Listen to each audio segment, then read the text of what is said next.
Welcome to the Episcopal Church of the Holy Communion. Thank you for joining us for this sermon. You can find all of our sermons at holycommunion.net and our Facebook, YouTube, and podcast channels.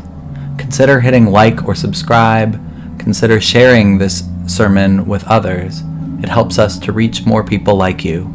We are so thankful to those who support our ministry. You can give today at holycommunion.net/give. In the name of our one, true, and loving God. Amen. Please be seated. As I begin this sermon this morning, a bit of a disclaimer. Just yesterday, we buried one of the matriarchs of our parish, Marva Dawn. And the Bible intimates that God can be a bit of a trickster at times. And our Marva Dawn, she could also be a bit of a trickster. And I sort of wonder whether God and Martha didn't conspire to have me preach this gospel the day after her service. I saw the gospel assigned for today and I just laughed. Because in all honesty, I really dislike how this gospel is usually preached. There's so many sermons out there that sort of scold the Marthas of a congregation. Be more like Mary, less like Martha. And be less focused on day-to-day tasks. Spend more time in prayer, they say. And preachers often miss in this gospel the biblical truth. Martha was busy getting Jesus' meal together. And that's not a small detail. And for generations, women in the pews have rolled their eyes at sermons preached by men who didn't spend enough time in the kitchen. I really wish there was about one more verse in this little episode from Luke. This is a section in Luke's gospel where you're getting kind of little episodes. And they could have done one more verse that just said, and Jesus got up and told the boys to help Martha out. I'm reacting maybe a little bit to this today because our Marva Dawn, in some ways fit this story from Luke's gospel. Many of my memories of Martha involve her back in the sacristy or up at the altar preparing the table. Martha spent time in the kitchen preparing meals for her family, and in that family is defined widely. So especially this morning, no one is going to tell me that holy work can't be done in the kitchen. In fact, in my experience, that's where most holy work seems to happen. Today won't be one of those usual sermons about learning to be less of a Martha and more of a Mary. Instead, I want to sit with one word that our gospel uses to describe Martha of Bethany: distracted. How well does that word describe so many of us? Unchecked in this century, distractions will only multiply. The sense of hurry, the sense of busy will only speed up. These are all questions of time. I don't think we spend enough time thinking about time as Christians. There's a lot to be said about time in our Bible. What practices help you calm your pace?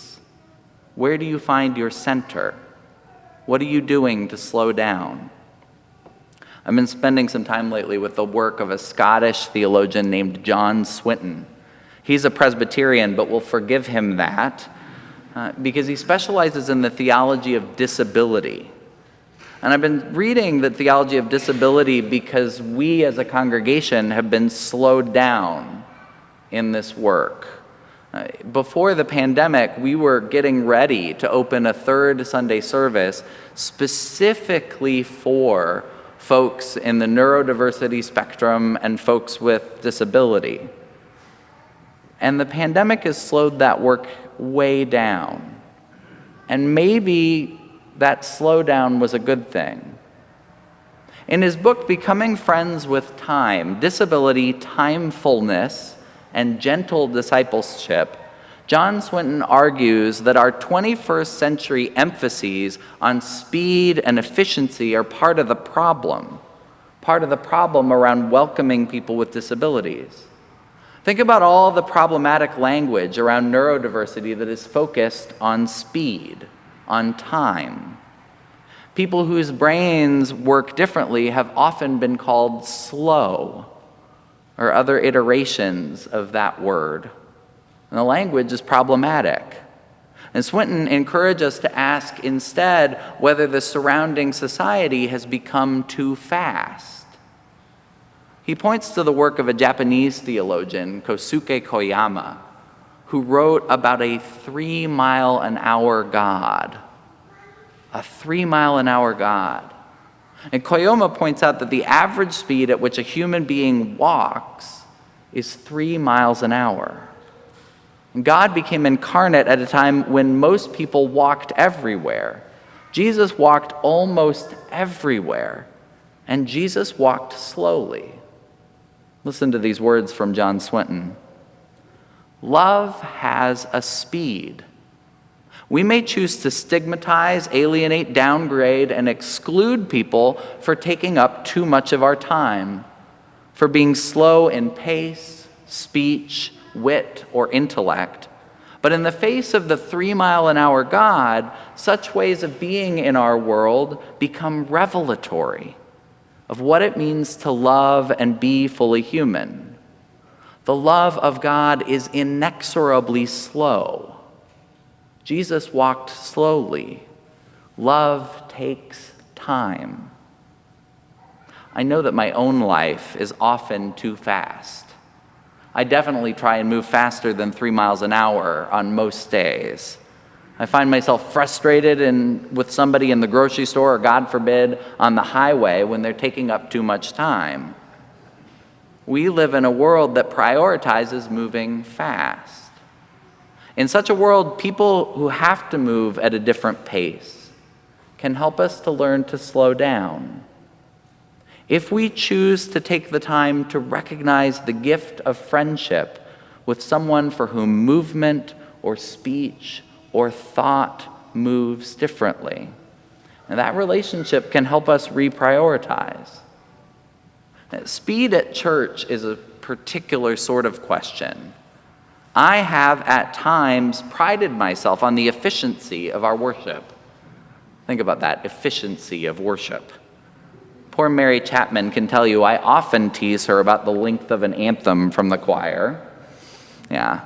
It's especially dangerous that we post our sermons online because I can just look at the timestamp on YouTube or Spotify and know whether I have hit that ideal Episcopal 12 minutes or less.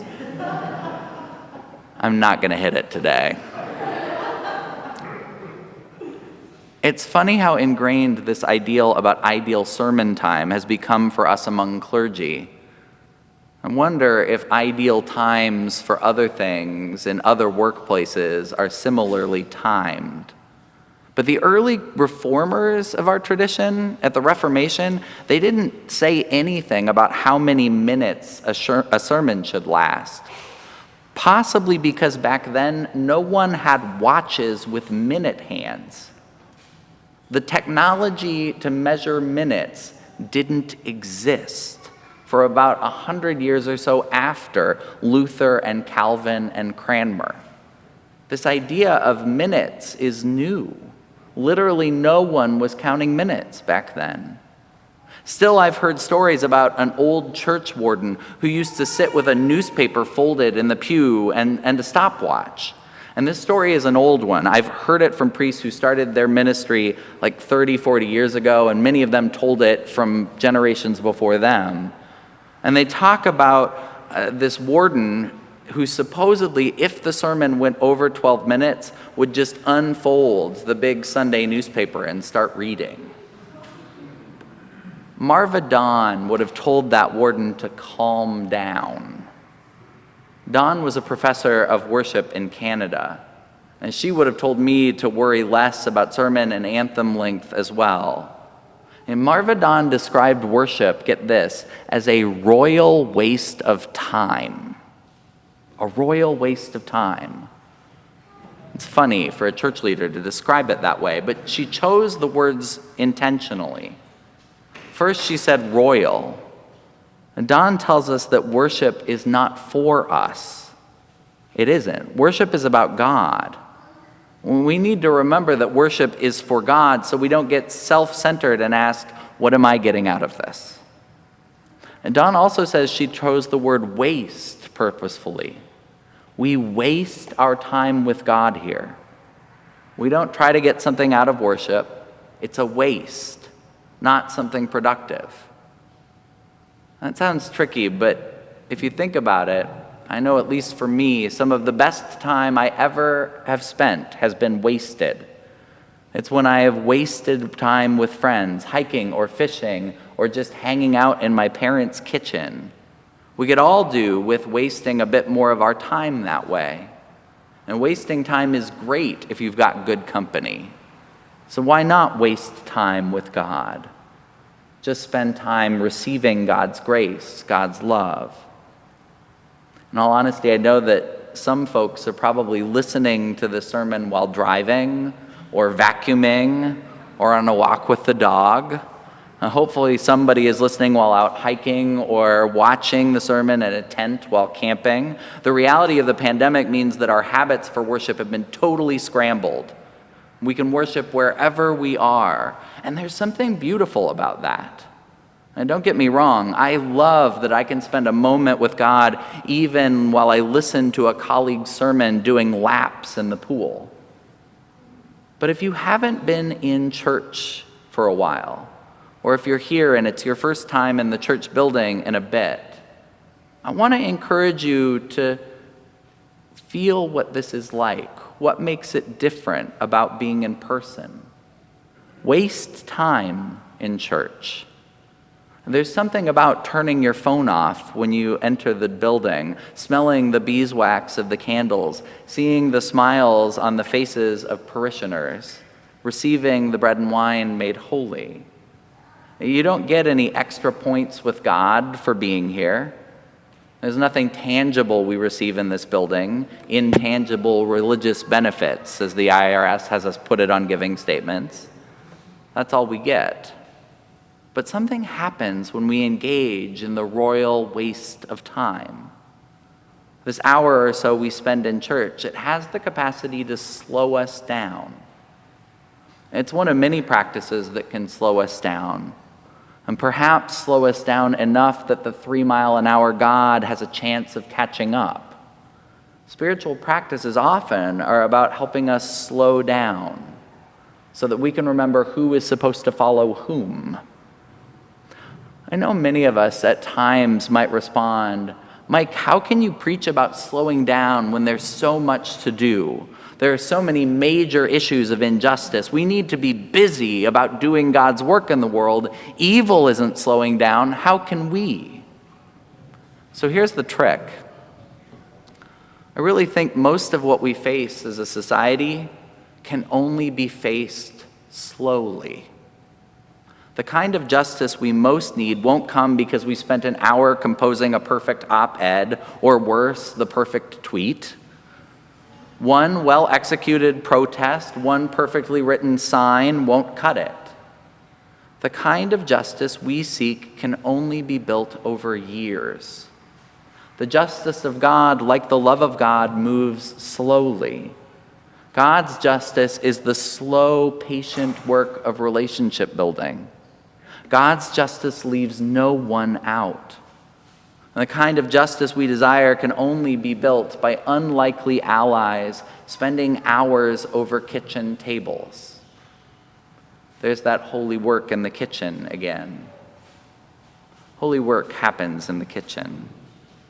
And part of what I most admired about Martha Bonds was that she approached her work in the sacristy like she approached her work in the kitchen as a slow practice of being with God and with God's people. Martha didn't move fast, especially in recent years, but it was about more than her physical speed. While she was doing her work, Martha made time for the folks around her. In the sacristy, she gave advice. In the kitchen, she listened. As she moved around here in the church, she often teased Mary about her shoes, lovingly saying, "I wouldn't wear those." Martha took the time, even while going about her tasks, to notice people, to check in on them, to say, I love you. And this church was packed yesterday with people that wanted to say goodbye to Martha. So don't tell me that work in the kitchen doesn't count. Don't tell me that volunteering at church, doing what might be called busy work, doesn't make a difference. This isn't about being more of a Mary and less of a Martha. It's about being more of Martha if you're Martha. What matters is gently listening, gently letting go of our sense of hurry. If we can stop seeing our work as a distraction, if we can focus our attention, the division between work and prayer might just fade away. With practice, we can learn to be a Martha. We can intentionally waste time on love. Amen.